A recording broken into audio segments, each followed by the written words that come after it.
오늘 본문 말씀입니다. 사무엘하 16장 5절부터 8절까지의 말씀입니다. 사무엘하 16장 5절부터 8절입니다. 우리 한 목소리로 함께 읽겠습니다. 다윗 왕이 바후림에 이르매 거기서 사울의 친족 한 사람이 나오니 게라의 아들이요 이름은 시므이라. 그가 나오면서 계속하여 저주하고 또 다윗과 다윗 왕의 모든 신하들을 향하여 돌을 던지니 그때의 모든 백성과 용사들은 다 왕의 좌우에 있었더라. 시므이가 저주하는 가운데 이와 같이 말하니라. 피를 흘린 자여 사악한 자여 가거라 가거라. 사울의 족속의 모든 피를 여호와께서 내게로 돌리셨도다.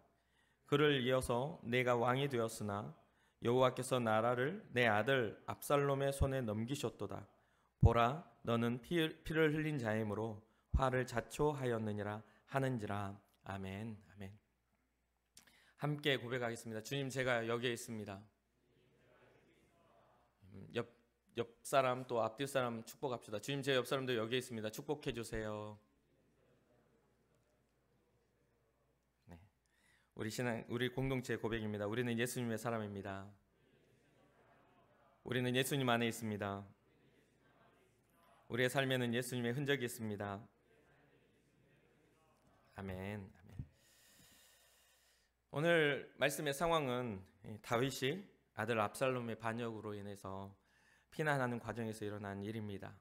그 피신의 과정에서 다윗을 돕고 충성스러운 사람들도 등장을 하지만 다윗을 저주하고 또 비난하는 사람도 있었음을 보게 됩니다. 그 대표적인 인물이 오늘 우리가 함께 본 시므이라는 이 인물입니다.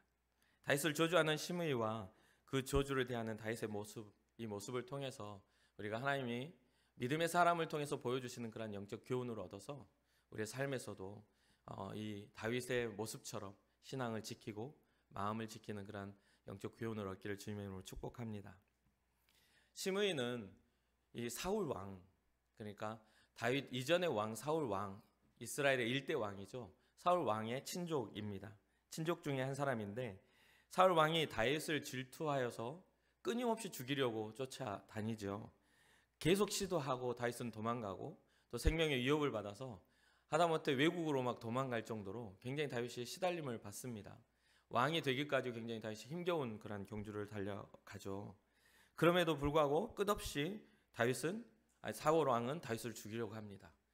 어떤 때에는 사울 왕이 다윗의 손안에 이렇게 들어왔다 할 정도로 다윗이 사울 왕을 죽이고 자기의 위협되는 것들을 다 제거할 수 있는 상황들도 있었음에도 불구하고 다윗이 하는 말이 하나님께 기름 부음 받은 자이므로, 이게 사무엘상 24장에 나오는데 자신뿐만 아니라 자기의 그런 자기를 따르는 어떤 그런 군대 자기의 부하들에게도 절대로 사울 왕을 해치지 말라 이렇게 명령을 하죠. 어떤 이유라고요? 하나님께 기름 부음을 받은 왕이므로 여호와께서 세우신 사람이므로 너희의 손으로 왕을 해치지 말아라. 그래서 그 성경에 보면 다윗 왕이 이 잠들어 있는 이 사울의 옷깃을 이렇게 딱 베가지고 이렇게 나오는 장면이 나오는데 그렇게 죽이지 않고 옷깃만 베었어도 다윗이 괴로워하면서 주님 앞에 기름 부음 받은 자의 그 옷깃을 상하게 한 것만으로도 괴로워하면서 굉장히 슬퍼하는 모습이 성경에도 기록할 만큼 이 다윗은 하나님에 대한 신앙으로 인해 세상을 바라봤던 그런 사람입니다. 시므이는 자신의 친족 사울 왕이 이 다윗 때문에 다윗으로 인해서 왕에서 굉장히 힘겨운 일이 되고 다윗이 그 사울 왕으로부터 왕을 찬탈했다 이렇게 생각을 했던 모습을 보입니다. 이렇게 이제 다윗 왕의 그런 사울 왕이 지나고 다윗 왕이 되면서 주변 국가를 다 평정하고 승승장구해서 굉장히 단단하고 굉장히 거대한 힘이 있는 이스라엘이 이렇게 되었을 때에 이 다윗 왕에게도 위기가 찾아옵니다. 그게 바로 어떤 위기죠? 오늘 본문에 보면 아들 압살롬이 반역을 일으켜서 그 반역으로 인하여 다윗이 도망가고 있는 그런 위기죠. 그런 위기 속에서 이 16장에 보면 1절부터 보면 시바라는 인물이 나오는데 이 인물은 굉장히 다윗 왕을 돕고 충성스러운 사람입니다. 근데 그 다음 오늘 16장 1절부터 16장 5절부터는 이 시므이라는 인물입니다. 그래서 왜 이 시므이를 여러분과 나누고 싶어 하냐면, 제가 이제 말씀의 제목을 뭐 설상가상이다, 이렇게 엎친 데 덮친 격이다, 뭐 이런 식으로 이제 했는데, 사실 제가 항상 말하죠. 말씀 제목 정하기가 참 쉽지가 않아요. 근데 제가 처음에 떠올렸던 건 뭐냐면, 세상의 악한 의도 앞에 우리가 섰을 때, 이거였어요. 제가 처음 떠올렸던 제목이. 이건 너무 길어가지고 이걸 그냥 설상가상이다, 엎친 데 덮친 격이다, 이렇게 이제 생각하고 지었는데, 사실은 우리가 세상의 악한 의도 앞에 노출되는 경우들이 꽤 많죠. 우리의 상황과 우리의 어떤 뜻과 상관없이 우리의 삶이 고난을 당하고 우리의 삶이 꼬이게 되는 일들이 굉장히 많아요. 그렇게 섰을 때 우리의 생각이 어디에 속해야만 하는가에 대해서 여러분과 나누고 싶었습니다. 아들 압살롬에게 쫓겨서 지금 나오는 것도 굉장히 지금 서글프고 굉장히 안타까운 그런 상황이잖아요, 다윗이. 그런 상황인데, 그 중간에 바후림이라는 곳에서 그 마을에 사는 시므이가 그곳을 이렇게 지나갈 때 그 마을에서부터 나와가지고 이 다윗 왕에 대해서 굉장히 막 저주를 퍼붓고, 여기 보면 돌을 던지는 막 그런 상황들이 나옵니다. 저주하면서 이 다윗과 그 신하들이 있는 곳에 막 돌을 던지는데, 이 돌을 던진다는 이 개념이 이 이스라엘 백성들에게는, 이 히브리인들한테는 굉장히 의미가 있는 그런 거죠. 어떤 의미죠? 이 돌을 던져 상대방을 친다는 것은 형벌의 의미고요, 굉장히 이것은 수치스러운 그런 것들을 나타내기도 하죠. 성경에 보면 율법을 어긴 자에 대해서, 그 율법을 어겨서 하나님 앞에 처형당하는 그런 돌 던져서 돌팔매질로 죽이는 그런 처형을 당하는 그런 행위에 이 돌 던짐이 있고, 또 하나는 하나님의 명령을 멸시하고 거룩한 하나님의 공동체를 위기에 빠뜨린 자에 대한 처형을 할 때 또 사용을 합니다. 그리고 간음한 자에 대한 그런 법적인 어떤 처벌로 돌을 던져서 처형을 하는 것, 그리고 신성을 모독한 자에 대해서 이 돌을 던져서 처형을 하는 그런 형을 집행하는 거죠. 이 시므이는 지금 현재 이 다윗 왕에 대해서 이런 마음을 품는 거예요. 돌을 던졌다는 것은 이 다윗 왕이 너가 한 그 피흘림의 대가, 살인의 대가를 받는 거야 라고 하면서 돌을 던지고 있는 상황이죠. 계속해서 시므이는 저주하면서 다윗 왕을 계속해서 따라옵니다. 그리고 마음을 후벼 파는 말을 하죠. 뭐라고 이야기합니까? 피를 흘린 자여, 사악한 자여, 가거라 이렇게 이야기를 하죠. 피를 흘린 자여, 사악한 자여. 세번역 성경의 표현을 살펴보면 조금 더 노골적인 그런, 좀 더 우리가 이해하기 쉬운 그런 표현으로 나옵니다. 영영 가거라, 이 피비린내 나는 살인자야, 이 불안당 같은 자야, 이런 뜻으로 이 시므이가 지금 다윗에게 하는 이야기예요. 영영 가거라, 이 살인자야, 불안당 같은 자야 하면서 막 쫓아오는 거죠. 이렇게 시므이가 말하는 배경이 오늘 본문 8절에 나옵니다. 뭐라고 나오죠? 사울의 족속의 모든 피를 여호와께서 내게로 돌리셨도다. 사울의 족속의 모든 피, 사울이 망할 수밖에 없었던, 너 때문에 사울 그 가문이 망한 그 피를 여호와께서 너에게 돌리셨도다. 그를 이어서 내가 왕이 되었으나 여호와께서 나라를 내 아들 압살롬의 손에 넘기셨도다. 이게 왜 슬픈 일입니까? 다윗의 시대가 가지 않았고 다윗 왕의 통치가 끝나지 않았을 때 반역이 일어났기 때문에 이건 굉장히 슬픈 일이고 다윗에게는 후벼 파는 그런 상황이죠. 그러면서 하는 말이 뭐라 합니까? 너는 피를 흘린 자이므로 화를 자초하였느니라. 이게 세번역으로 하면 조금 더 쉽게 이해할 수 있습니다. 네가 사울의 집안 사람을 다 죽이고 그의 나라를 차지하였으나 이제는 주님께서 그 핏값을 모두 너에게 갚으신다. 이제는 주님께서 이 나라를 너희 아들 압살롬에게 손에 넘겨주셨다.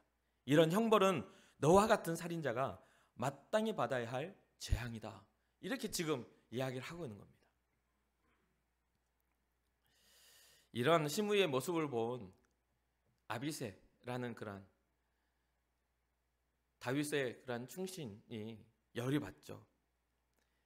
그걸 보고 있으니까, 그러니까 이게 시므이가 바로 가까이서 이렇게 한 게 아니라 좀 멀리 쫓아가면 도망갈 수 있는 거리에서 계속 소리를 지르면서 돌을 던지면서 먼지를 재를 뿌리면서 계속 쫓아오고 있는 겁니다. 너무너무 마음이 괴로워 죽겠는데 계속 그렇게 하니까, 계속 따라오면서 그러니까 옆에 있는 그 신하중 아비새가 저 죽은 개만 또 못한, 이게 이스라엘 백성들은 개를 굉장히 부정한 동물로 굉장히 멸시하는 때 사용하는, 이스라엘 백성들이 이방인들을 향해서 그것을 이렇게 멸시할 때 사용하는 그런 단어인데, 그 죽었다라는 건 시체는 또 부정한 상황인 거잖아요. 부정하고 또 부정한 저 죽은 개만 또 못한, 내가 가서 건너가서, 여기 나오죠, 건너가서 내가 죽이겠습니다. 어찌 내 주 왕을 저주합니까? 그러니까 이 열이 받는 거죠. 어떤 군사력이 있는 사람도 아니야. 이 시므이는 마을에 사는 어떤 뭐 좀 힘이 있는 사람이었겠죠. 사울 왕의 그런 어떤 친족이니까.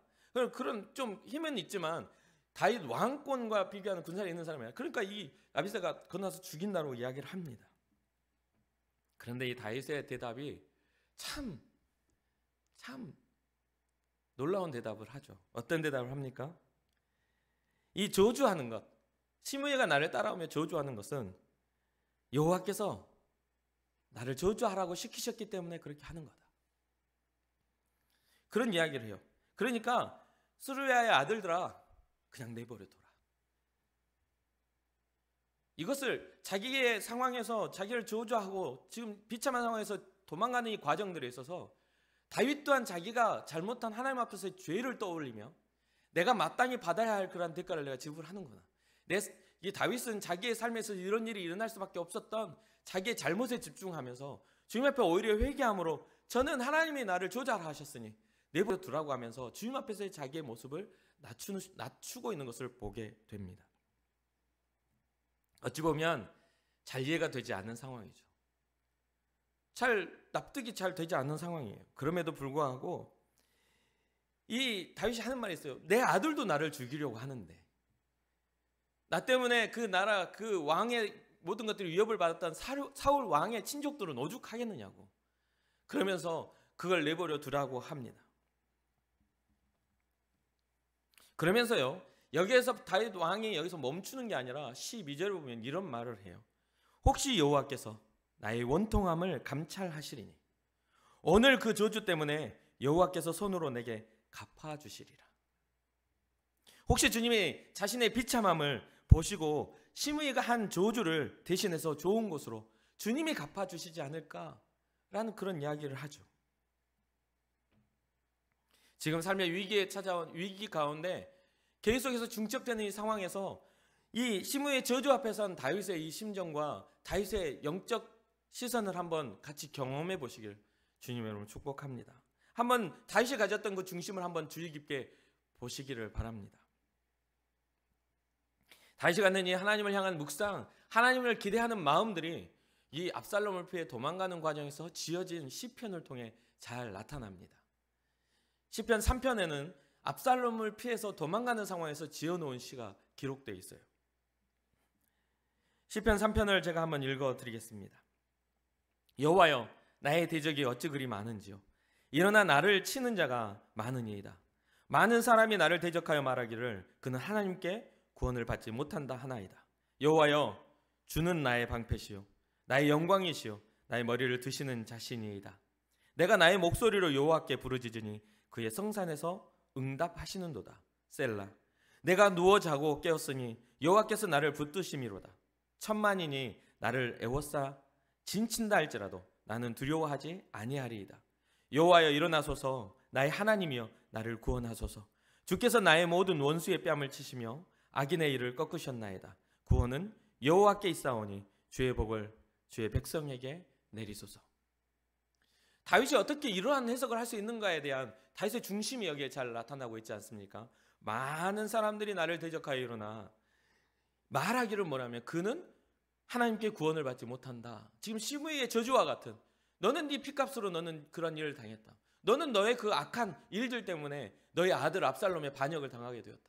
이런 어떤 저주들을 막 쫓아오면서 돌을 던지고 먼지를 피우고 있을 때에, 재를 뿌리고 있을 때에 이 다윗의 중심에는 바로 이러한 시편 3편과 같은 그런 중심의 마음이 있었다는 거죠.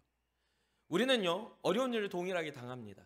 여기까지가 끝인가 했는데 또 다른 일들이 생겨나고 더 이상 내려가진 않겠지 했지만 다시 또 다른 문제들이 우리를 감싸는 것들을 보게 돼요. 그러나 그 모든 과정과 상황은요, 그러한 일들이 일어난 이유는 우리가 하나님의 자녀로서의, 우리가 하나님의 형상을 회복한 자로서의 그것을 훼손하기 위한 모든 과정임을 우리 잊지 말고, 우리가 중심을 다하여 하나님 앞에 우리 자신을 세워 하나님 앞에 우리의 신앙을 고백할 수 있는 은혜와 복이 있기를 주님의 이름으로 축복합니다. 우리는 우리를 저주하며 따라오는 사람을 아비새와 같이 생각하며 대할 수 있습니다. 저 죽은 개만도 못한, 내가 너 가만 안 둬, 거기 가만히 있어 해가지고 쫓아가가지고 해코지하고 그를 죽일 수도 있겠죠. 그리고 그게 당연한 부분이기도 합니다. 어찌 보면 인간적으로 봤을 때는요.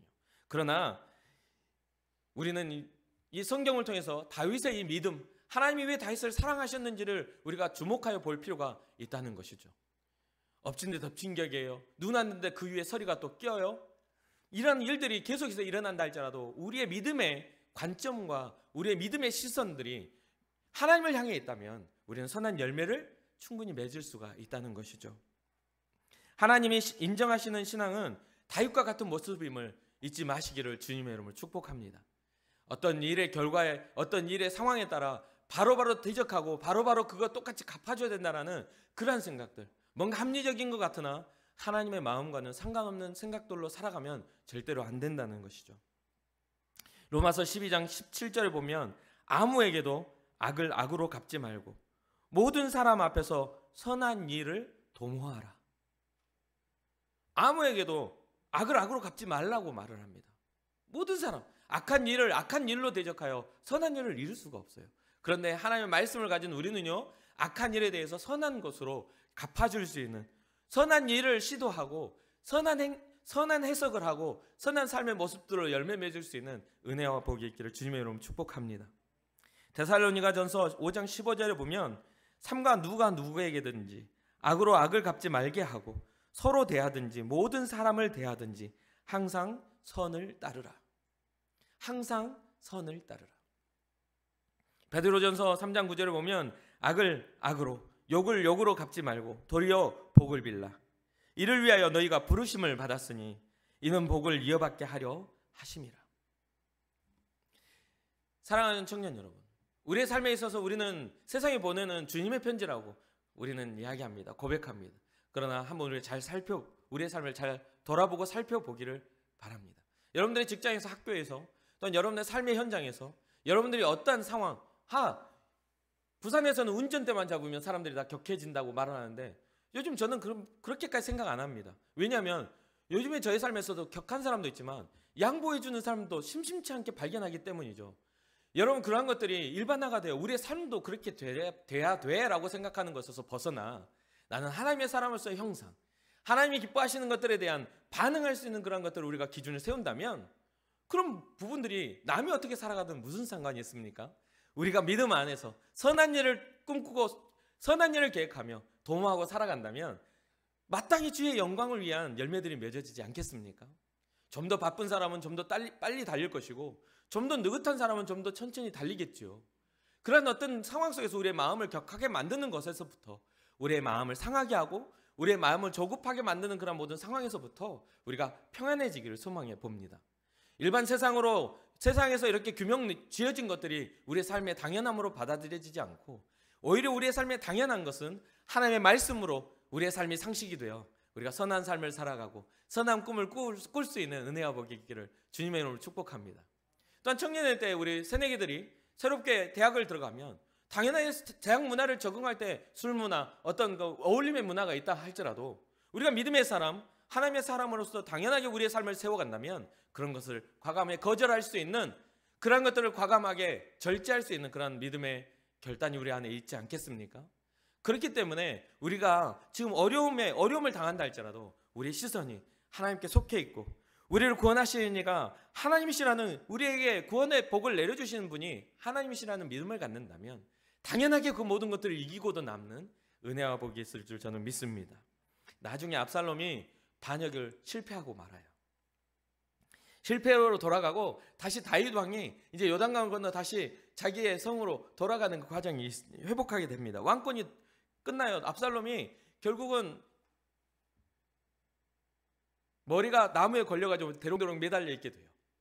그 상황에서 이제 요압과 다른 신하들이 가가지고 압살롬을 처형을 하게 되죠. 그러니까 정말 잠깐 꿨던 꿈에 불과한 그런 상황들이 돼버려요. 그러니까 이 시므이가 저주하며 따라오면서 돌을 던지고 먼지를 뿌렸던 게 어떻게 되죠? 이제는 자기 큰일 난 거야. 이제 다윗왕은 그렇게 저주하고 쫓아다니면서 이제는 끝났어. 이 시므이의 생각에서는 이젠 다윗왕의 왕권이 끝나고 더 이상 소망이 없다고 생각을 한 거죠. 몇 줄 안 지나가서 그렇게 돼요. 그런 상황에서 이제 사무엘하 19장에 보면 18절과 19절에 왕의 가족이 건너가게 하려고 이제 요단 앞에 가니까 왕의 가족을 건너가게 하며 왕이 좋게 여긴 대로 쓰게 하려 하여 나룻배로 건너가니 왕이 요단을 건너가게 할 때에 게라의 아들 시므이가 왕 앞에 엎드려요. 그래서 왕께 아뢰되 내 주여 원하건대 내게 죄를 돌리지 마옵소서. 내 주 왕께서 예루살렘에서 나오시던 날에 종의 패역한 일을 기억하지 마시오며 왕의 마음에 두지 마옵소서. 왕의 종 내가 범죄한 줄 아옵기에 오늘 요셉의 온 족속 중 내가 먼저 내려와 내 주 왕을 영접하나이다 하니. 이 오늘 본문에서는 그렇게 저주하고 따라왔던 이 시므이가 이제는 어떻게 되죠? 이제 큰일 난 거예요. 다윗 왕의 마음에 따라서 자기의 모든 기반이 자기 가족이 다 몰살당하게 생겼어요. 그러니까 제일 먼저 다른 사람보다 먼저 뛰어와서 그 다윗 왕 앞에 납작 엎드려서 내 죄를 기억하지 말아달라고 막 이야기를 합니다. 여기에서도 동일하게 아비새가 등장하면서 죽어야 마땅한 놈입니다. 이거 용서해 주면 안 됩니다. 라고 이야기합니다. 여러분도 우리가 이런 상황을 겪으면 우리가 정말 도망갈 때는 그럼 좀 인심 썼다. 내가 너 쫓아갈 그 시간이 없으니까 내가 도망가 나중에 보자 이렇게 할 수도 있는데 이제 회복되는 상황에서는 마음이 또 바뀔 수도 있는 거 아닙니까? 그래 내가 아까는 봐줬지만 생각해보니 아니다 너 해가지고 시므이를 당장에 쳐라. 그러면 이제 죽는 상황이에요. 그런데 이 아비새는 아직도 분이 일어나서 저 죽어야 합니다 이야기할 때 이 다윗이 그러지 말라고 이야기를 합니다. 이는 여호와께서 끝까지 다윗은 여호와께서 저를 통하여 나를 저주하셨다. 자기의 잘못된 삶, 잘못된 하나님 앞에서 바르지 못했던 것들을 오히려 회개하고 저를 통해 나를 경성케 하셨다. 이렇게 생각을 합니다. 그리고 결국은 다윗의 살아생전에 시므이는 죽지 않습니다. 다윗이 해하지 않아요. 나중에 솔로몬 때에 가서 솔로몬이 다윗이 죽을 때 시므이에 대해서 이야기해요. 내가 이 어려운 일을 당할 때 시므이가 나한테 했던 일들을 너는 기억하라. 경고하고 조심하라고 이야기한 것이겠죠. 그러니까 솔로몬이 왕이 된 다음에 이 시므이에게 너는 네가 사는 곳에서 벗어나지 말아라. 그것은 너와 나의 약조이니 절대로 무슨 일이든 어떤 상황이든 벗어나지 말아라 이야기합니다. 그래서 거기서만 살면 너는 평안하게 살다가 넌 죽을 수 있어. 너는 너의 성에서 벗어나면 안 돼. 근데 시므이의 종들이 도망가거든요. 그러니까 시므이가 솔로몬 왕과 했던 약조를 잊어버리고 설마 했겠죠. 설마 한 마음으로 그 종들을 잡으러 그 지역을 벗어나게 됩니다. 그래서 솔로몬이 그 이야기를 듣고 내가 분명히 경고했지. 네가 그곳에서 벗어나면 결단코 살지 못한다고 경고하지 않았느냐 해서 솔로몬과의 약조를 어김으로 왕을 통하여 왕의 권위에 솔로몬 왕을 통해서 죽임을 당하게 됩니다. 여기서도 우리가 깨달을 수 있는 영적 교훈이 있죠. 다윗 왕은요 끝까지 자기의 마음을 지킵니다. 끝까지 하나님이 하신 일에 대해 기억합니다. 사랑하는 청년 여러분, 우리에게 행하시는 하나님의 뜻이 있다면 끝까지 기억하시기를 주님의 이름으로 축복합니다. 여러분들은 어떤 신앙생활을 하다가 어느 날은 영적인 감동이 일어나서 막 여러분들 내가 주님 앞에 이런 마음을 갖고 이런 신실함으로 살아가겠습니다 했는데 어느 순간에 한 1년 지나고 2년 지난 뒤에 보면 여러분들 그때 받았던 은혜 새까맣게 까먹게 있고 여러분 마음대로 살아가고 있지는 않습니까? 그런 경우도 종종 생기지 않습니까? 그런데 하나님의 말씀을 우리의 신비에 새겨서 절대로 사람의 손으로는 지어지지 못할 예수 그리스도 십자가가 내 신비에 새겨져서 여러분들이 어디에 있든지 여러분들이 어떤 상황에 처했든지 어떤 고난을 당하고 어떤 승승장구에서 높은 위치에 있다 할지라도 주의 말씀 앞에 살아가는 우리 모두가 되기를 주님의 이름으로 축복해 봅니다. 사랑하는 청년 여러분, 우리는 손해보는 것 같아도 하나님이 우리와 함께 하시면 결국은 우리는 승리합니다. 인생에 있어서 실패자라 할지라도 하나님 앞에 승리가 되는 것이 우리의 삶의 목적이 되어야 될 줄 믿습니다. 그래서 이 다윗과 같이 사랑하는 사람에게도 배신을 당하고 또 엎친 데 덮친 격이라고 어려운 일을 당하면서 시므야 같은 저주하는 자들을 막 뒤에 달고 다니고 도망간다 할지라도 나의 삶에서 돌을 던지고 먼지를 뿌리고 눈만 뜨려고 하면 눈에다 먼지를 뿌려서 다시 눈물 나게 하는 그런 일이 우리에게 생긴다 할지라도 우리는 주님을 향해 우리의 신실함을 잃어버리지 않는 그런 믿음의 사람 되기를 주님의 이름으로 축복합니다. 어려움을 틈타 더 힘들게 하는 상황에서 우리는 더 다윗처럼 하나님의 뜻을 발견하고 집중하여 우리의 어려움 속에 하나님 무슨 뜻을 가지고 계시고 우리에게 말씀하시는지를 주목하여 보아서 그 뜻이 발견될 때 다윗의 시편과 같이 주님 앞에 기도하며 주님을 온전히 찬양할 수 있는 여러분과 제가 되기를 주님의 이름으로 축복합니다. 우리 스스로가 하나님 앞에서 정직하다면 하나님은 그 저주마저도 우리에게 축복으로 바꾸실 수 있는 분이십니다. 우리가 주님 앞에서 우리의 신앙을 신실하게 갖고 주를 향하여 곧게 나아가고 우리의 시선과 우리의 삶이 주님을 향해 있다면 주님은 절대로 우리를 버리지 아니하시는 신실하신 분임을 잊지 마시고 혹여나 이 중에도 어려움을 겪고 있고 삶의 위기를 겪고 있는 사람이 있다면 오늘 다윗의 모습을 보면서 믿음으로 해석하고 믿음으로 이겨낼 수 있는 여러분과 제가 되기를 주님의 이름으로 축복합니다. 마지막으로 시편 3편의 다윗의 고백처럼 주님은 나의 방패이시오 영광이시오 머리를 드시는 자이며 붙드시는 자이며 구원하시는 분이라고 여러분과 제가 함께 고백할 수 있었으면 좋겠습니다.